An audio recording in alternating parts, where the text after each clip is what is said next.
Buenos días, amada iglesia. Antes de profundizar en las escrituras, quisiera hacerles una pequeña pregunta. Si alguien les preguntara y le pidieran que definiera en una sola palabra la condición de la raza humana después de la caída de Adán y Eva, ¿qué pensarían? ¿Qué palabra escogerían?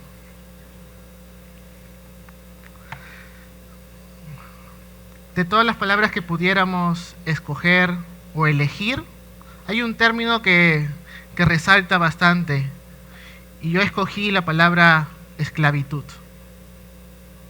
No importa hacia dónde tú mires o en qué dirección tú mires, incluso si miras hacia adentro de ti mismo, muchas veces la gente a tu alrededor está esclava y prisionera de algo. Con cierta frecuencia la gente vive pensando que es libre, estando todo el tiempo esclavizada en series de cosas. Y quisiera poder explorar un poco acerca de este tema en esta introducción. La gente tiene una idea de lo que es la libertad, y esa idea es tan divorciada de lo que la palabra podría describir como libertad. Yo creo que esto es un concepto vital para nosotros como cristianos, porque si yo no entiendo la idea que Cristo tuvo cuando vino a proclamar libertad a los cautivos, el mensaje de hoy o el mensaje de Cristo tendría poco sentido para nuestras vidas. Y déjame darte algunas ideas. La gente vive prisionera de su pasado, de sus fracasos, de sus caídas, de sus tropiezos. La gente vive prisionera de sus pasiones, de la avaricia, del deseo de poder. También vive prisionera de sus temores, temores al fracaso, temores al futuro. Pero ciertamente temor maneja el mundo. La gente vive prisionera de sus deudas, de las heridas que rehúsa sanar, de resentimientos, de rencores, de amarguras. La gente vive esclavizada, rebelándose continuamente, pensando que libertad es poder hacer lo que ellos quieren hacer. Y esa es la idea del ser humano desde Adán. Que tener libertad es verdaderamente poder hacer lo que yo quiero. Y la gente tiene este concepto falso. Y esta es la razón por la que Cristo vino y dijo en Juan 8:36, si el Hijo os libertare, seréis verdaderamente libres. La gente define lo que es la libertad como la ausencia de restricción, de obstáculos o de interferencia. Si yo no tengo obstáculos, sin nada que en mi vida esté interfiriendo con mis planes, sin nada que me impide hacer lo que yo quiero, entonces soy libre. Ese es el pensamiento de este mundo.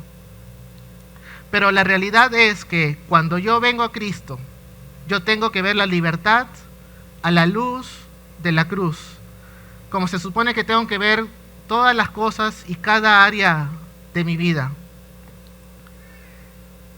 Todas las definiciones, todo lo que yo creía, todas las ideas, todos los conceptos que yo antes tenía acerca de lo que es la vida, yo necesito comenzar a verlo a través de la luz de la cruz de Cristo. Y como saldrá a continuación, la cruz es como un nuevo lente a través del cual puedo redefinir lo que yo antes creía conocer. Y dice un autor que lo triste o lo cierto es que la gente vive prisionera de su propio pecado. Y lo que hace ese pecado tan triste es que preferimos quedarnos en prisiones que nosotros conocemos y no son familiares. Y muchas veces estas prisiones están con las puertas cerradas, pero con el seguro que está por dentro. Estoy en una prisión, no quiero salir de ahí. Tenemos la respuesta y lo sabemos quién es Cristo. Pero muchas veces nosotros, por la terquedad, por el orgullo, no queremos acercarnos a Cristo. Y yo quiero recordarles que la razón por la que Cristo dice conoceréis la verdad y la verdad os hará libres es por la razón que existe una mentira. Detrás de cada prisión en la que tú y yo hemos vivido, o algunos viven, hay una mentira o más de una mentira. Y por eso Cristo dice, cuando conozcas la verdad, te haré libre. No hay ningún otro lugar donde tú puedas ser verdaderamente libre que no sea la verdad en Cristo. Y es por eso que esta mañana el tema es titulado Cristo, nuestro verdadero Redentor y Libertador. Acompáñenme en unas palabras de oración. Señor Dios bueno, gracias Señor por esta mañana que nos has dado para poder acercarnos, Señor, a tu presencia, poder, Señor, glorificar tu nombre, exaltar tu nombre. Queremos, Señor, que estés escuchando nuestras palabras, Señor, que salgan de nuestro corazón. Queremos, Señor, que puedas estar hablándonos también a nuestros corazones. Rogarte, Señor, que mediante tu Espíritu Santo nos esté dando el entendimiento necesario para comprender tu palabra y también para llevarlo a la práctica. Que podamos reconocer nuestra condición que tenemos como hombres, Señor. Y que Cristo sea siempre, Señor, nuestro Señor, nuestro Salvador. Reconocer que Cristo vino a morir por cada uno de nosotros. Y eso queremos, Señor, seguir entendiendo y comprendiendo en esta mañana. En Cristo Jesús oramos. Amén. Entonces, de esta manera, y como el pastor ya leyó anteriormente, este pasaje que hemos leído nos habla de la misión de Cristo, para la cual Él vino. Cristo estaba consciente que el problema número uno de la raza humana, de la humanidad, es la esclavitud. También estaba consciente de que esa esclavitud estaba ocasionada por una o más mentiras. Entonces, para facilitar el entendimiento de todo este texto, vamos a responder 3 preguntas. La primera pregunta, ¿cómo se presenta Cristo? Vamos a ver en sus Biblias versículos 14 al 17.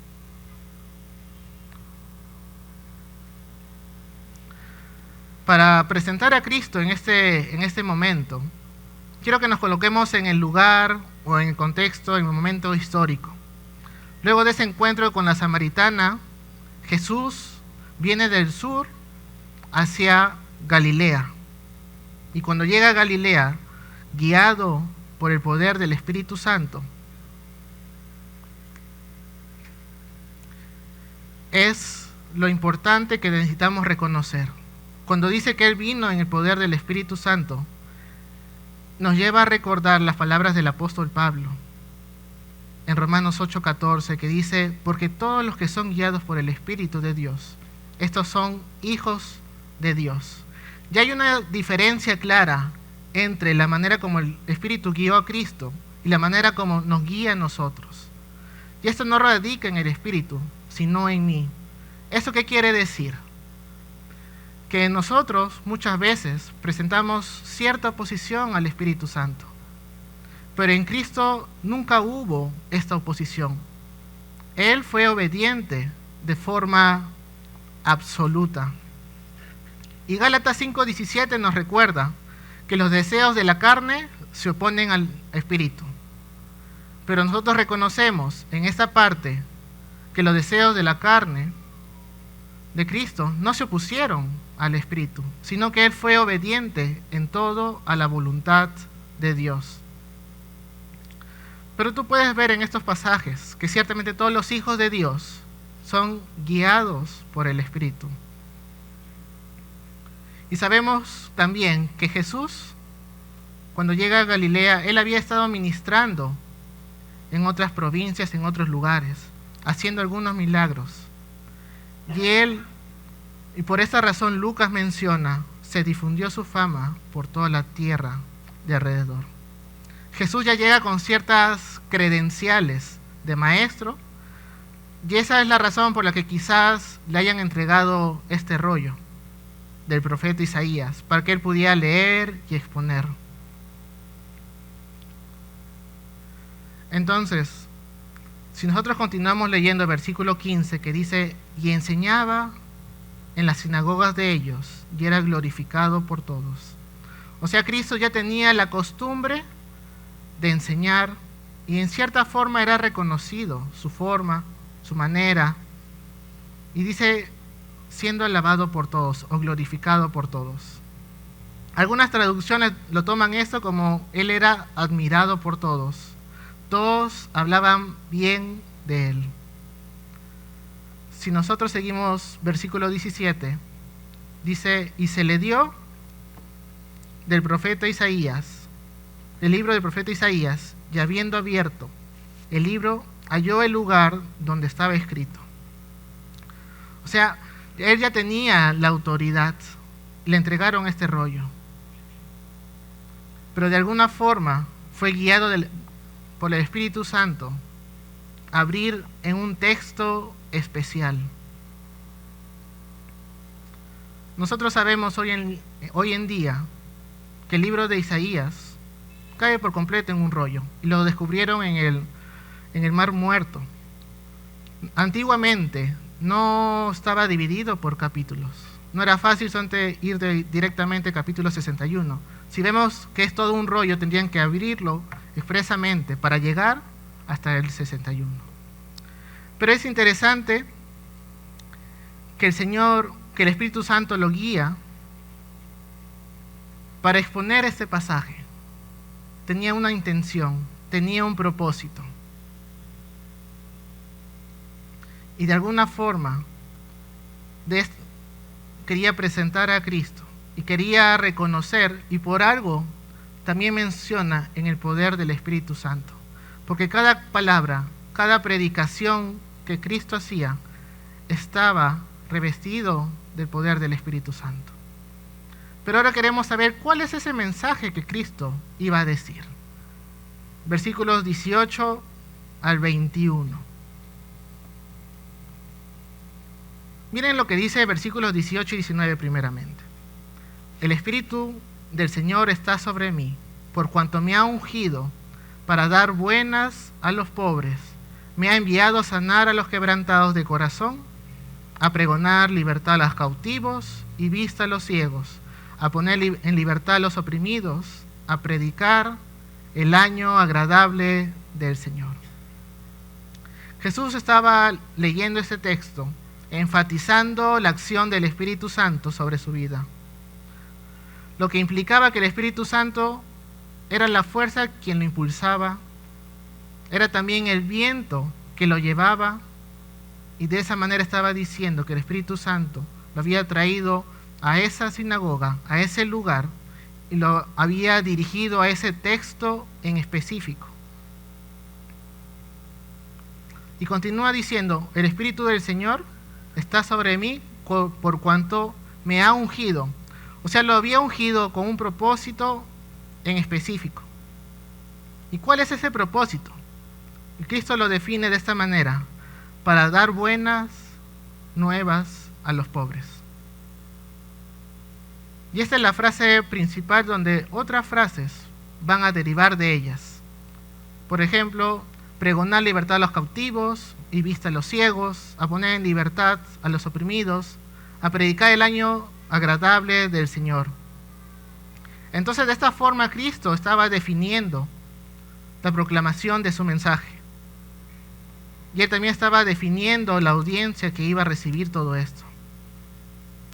Pero sabemos que la palabra pobre tiene varias connotaciones distintas.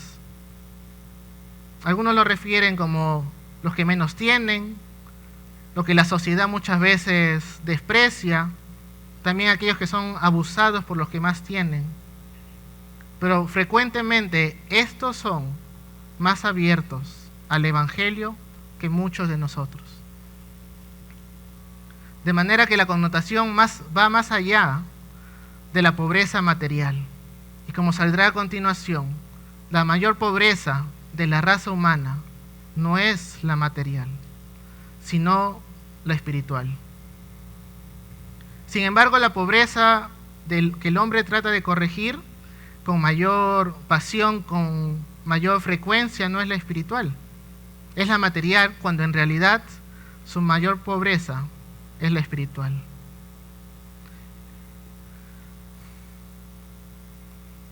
Y esta es la verdad, y debemos recordarlo siempre,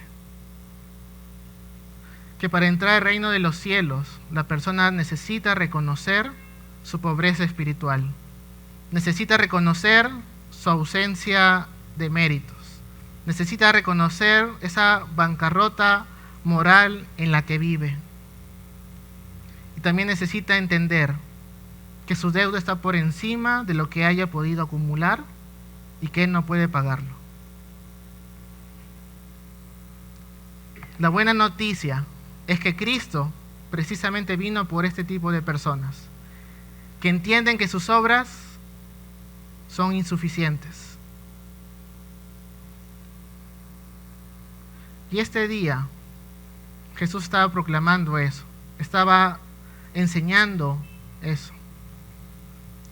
Y es interesante que luego continúa diciendo, para proclamar la libertad a los cautivos. Cristo es nuestro gran libertador. No solamente dice para dar libertad a los cautivos, sino para recuperar la vista a los ciegos. Y Cristo no estaba mencionando de las prisiones terrenales, sino otro tipo de prisión, como saldrá a continuación. Cristo vino con una misión clara de liberar a los esclavos del pecado. Y sabemos que las cadenas del pecado son crueles, esclavizan el alma, nublan el entendimiento, endurecen el corazón, destruyen tu vida y la de los demás. Y al venir Cristo, Él nos ofreció la oportunidad de romper esas cadenas, experimentar esa verdadera libertad que todos nosotros necesitamos. Y algo que nos puede llamar la atención, y debe ser una advertencia y debemos reflexionar, como saldrá. Las cadenas del pecado te llevan a hacer lo que no quieres hacer, y frecuentemente te llevan a no hacer lo que quisieras hacer.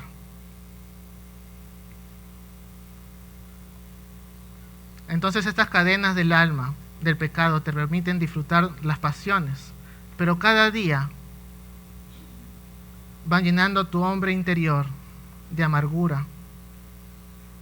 Las cadenas del alma te hacen lucir bien delante de los hombres, mientras eres reprobado por Dios. Y eso es lo que Pablo enseñaba, porque en un momento dado Pablo dijo que él era fariseo de fariseos, circuncidado al 8º día, de la tribu de Benjamín, él en cuanto a la ley irreprensible, aprobado por los hombres, pero reprobado delante de Dios. Y las cadenas del alma te llevan a vivir una vida de mentira que luego te va a esclavizar toda la vida. Pero también vemos que hay una mala y una buena noticia. La mala noticia es que cada uno de los hijos de Adán, incluido yo, nació en una prisión, nació como esclavo de ese pecado. Pero la buena noticia es que Cristo se encarnó con la misión de liberar a los descendientes de Adán para proclamar la libertad a los cautivos. Como hombres necesitamos reconocer nuestra condición en la cual vivimos.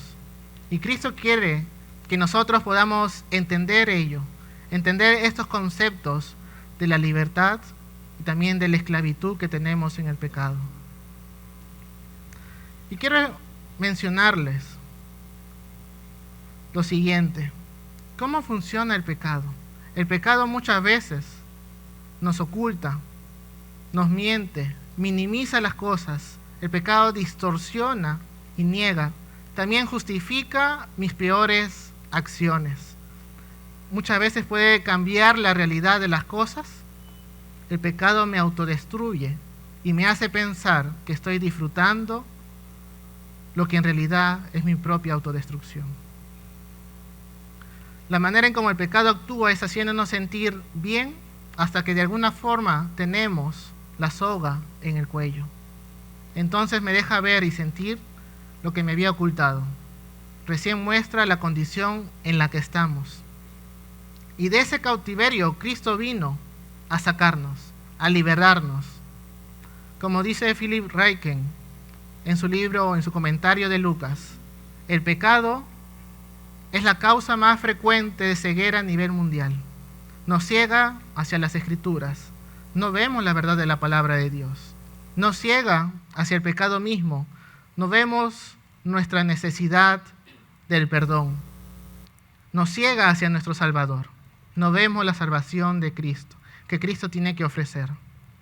No vemos nada de eso hasta que Cristo viene y cura nuestra ceguera. Cuán importante es entender nuestra condición y entender también la misión por la que Cristo vino por cada uno de nosotros. Hemos reconocido que hay una mala noticia, que todos hemos nacido ciegos. Pero la buena noticia es que Cristo vino precisamente a dar la vista a los ciegos. Y como dijo A.B. Simpson, el pecador es culpable e impotente al mismo tiempo. Es impotente porque es ciego. Es impotente porque está preso y muchas veces ni siquiera ve su impotencia. Y es impotente porque no ve qué es lo que lo tiene esclavizado. Y tampoco le permite ver a su Salvador, a su libertador, que es Cristo. Y sabemos que en este pasaje, Cristo menciona que vino a dar libertad a los oprimidos de su propio pecado. Para ellos Cristo es nuestro Redentor. Cristo vino a liberar a los oprimidos por las enfermedades, por los sistemas religiosos, falsos maestros. Pero también añade o agrega el pasaje que Cristo dice que Él vino a proclamar el año agradable del Señor. La mayoría de los estudiosos menciona lo siguiente, que cuando Cristo leyó esto, Él estaba haciendo referencia al jubileo del Levítico 25, que cada 50 años, después de 7 ciclos de 7 años, ese año 50 era un año de libertad, las deudas eran canceladas. Y Cristo dice, yo soy ese jubileo, yo vine a proclamar el año agradable del Señor, porque yo vine a perdonar las deudas. Yo vine a libertar a los cautivos. Yo vine a traer esa abundancia espiritual. Yo vine a devolver todo lo que ustedes habían perdido. Él viene a redimir todo lo que mi pasado me echó a perder. Y Cristo ha venido a hacer ese jubileo, a liberarnos. Cuando Él termina de leer todo este pasaje, menciona ahí que lo devuelve este rollo al ministro y se sienta, porque esa era la costumbre. Pero algo que más menciona el pasaje es que todos los ojos en la sinagoga estaban puestos en Él, estaban fijos en Él. Y si ustedes me pueden acompañar en el versículo 21, que dice, hoy se ha cumplido esta escritura delante de vosotros. Entonces, en Cristo, nosotros comenzamos a recobrar el tiempo perdido, el gozo perdido, las esperanzas perdidas y las oportunidades perdidas. Ahora quisiera que me acompañen en sus Biblias a Isaías capítulo 61, versículo 2. Isaías 61, 2.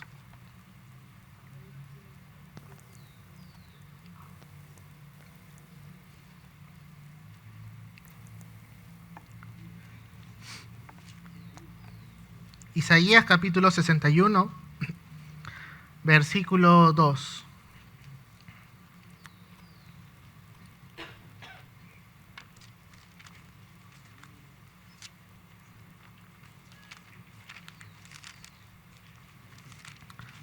Dice, a proclamar el año de la buena voluntad de Jehová. ¿Ven esa referencia entre lo que vimos en Lucas y lo que leemos ahora en Isaías? A este pasaje se estaba haciendo referencia en Lucas. Pero si ustedes siguen leyendo, dice, y el día de venganza del Dios nuestro. Ahora ustedes pueden pensar, ¿por qué no leyó esta parte de Jesús? ¿Por qué no leyó esta última frase? Quizás él no leyó esto, porque él estaba definiendo su misión en su primera venida. En su primera venida no era el día de venganza. Él vino justamente a perdonar a los hombres de sus pecados. Y este era ahora el año favorable del Señor. Es el año de la gracia. Es la oportunidad de perdón. Es la oportunidad de poder arrepentirse de sus pecados. De tal forma que yo quisiera enfatizar, y también estoy llevando a la conclusión este pasaje, este tema, que tú puedas pensar y puedas detenerte. Si no has encontrado todavía vida en Cristo, si no le has entregado tu vida a Él, si no has confesado como tu Señor y Salvador personal, que puedas detenerte ahora. Porque ahora es el año agradable del Señor. Y esta es la oportunidad de la gracia, del arrepentimiento, del perdón. Pero recordemos algo, que llegará un momento en que ya no lo habrá. Y quiero terminar respondiendo a esta última pregunta. ¿Cómo reaccionaron hacia Cristo? Culminamos con el versículo 22, que dice, y todos daban buen testimonio de Él, y estaban maravillados de las palabras de gracia que salían de su boca. Todo lo que mencioné anteriormente acerca de la libertad, o de lo que implicaba la libertad del cautiverio, son esas palabras de gracia que nosotros necesitamos. También habla de la recuperación de la vista, y todo ello implicaba el año agradable del Señor. Pero también termina el pasaje diciendo, o preguntándose ellos, y decían, ¿no es este el hijo de José? Pero nosotros ahora sabemos que Jesús, que Cristo, es el Hijo de Dios, es el Hijo del Altísimo, el Alfa y el Omega. Él es la resurrección y la vida. Él es el buen pastor, el Rey de Reyes. Es este el Cristo que nosotros predicamos y no hay otro como Él. Ahora, ese día Jesús predicó todas estas maravillas y todos se maravillaban de sus palabras. Pero pasó algo más adelante, versículo 29, que menciona que Él confrontaba a las personas. En un mismo día, en un mismo lugar, primero se admiraban de todo lo que Él decía, pero luego las personas se llenaron de ira y lo querían despeñar. De manera que esto nos lleva a reflexionar que no solamente necesitamos admirar a Jesús, porque eso no es suficiente. No solamente necesitamos reconocerlo o mencionarlo con nuestras palabras, sino que necesitamos recibirlo en nuestros corazones. Necesitamos que Él sea nuestro Señor, nuestro Salvador, para que Él pueda liberarnos de esas cadenas del pecado. Tú y yo necesitamos la necesidad de un Salvador. Y la manera en cómo esto ocurre es creyendo en la verdad de Cristo, que es proclamada en su Biblia, que es predicada cada domingo, que es enseñada también. Entonces, bajo esa verdad, yo soy un hombre pecador, en necesidad de perdón, y que solamente Cristo tiene el derecho para perdonarnos. ¿Y cómo nos podemos acercar nosotros? ¿Cómo podemos acercarnos a Cristo? ¿Con qué tipo de corazón? Necesitamos acercarnos a Cristo con un corazón contrito y humillado, reconociendo que no hay otro nombre bajo el cielo por el cual podemos ser salvos. Necesitamos reconocer que no es en nuestros méritos. Y debemos pedir y clamar a nuestro Señor por misericordia.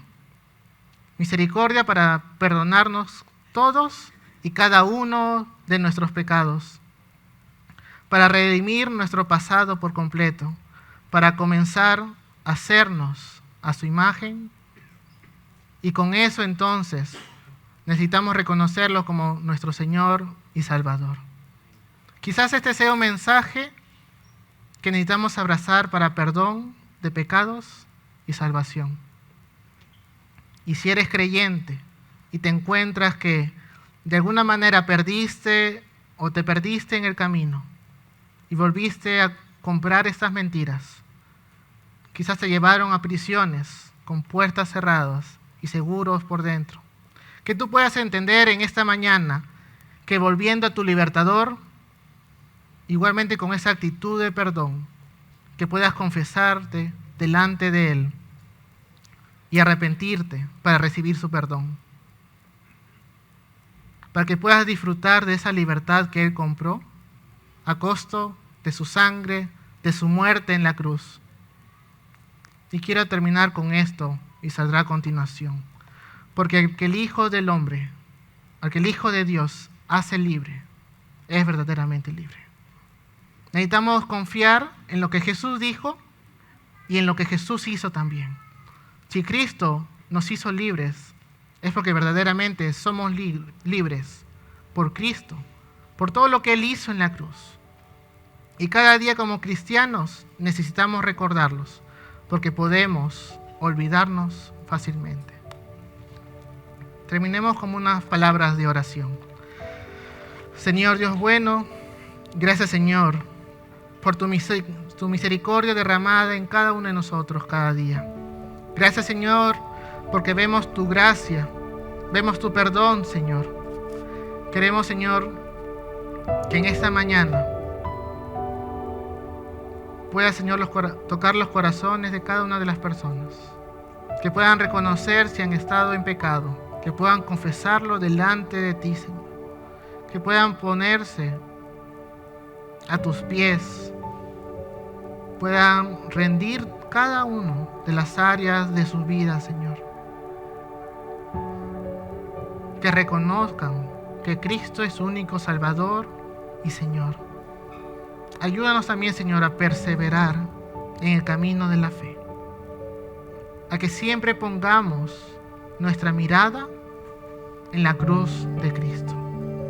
Que cada día, Señor, pueda seguir trabajando nuestras vidas para ser y reflejar la imagen de Cristo.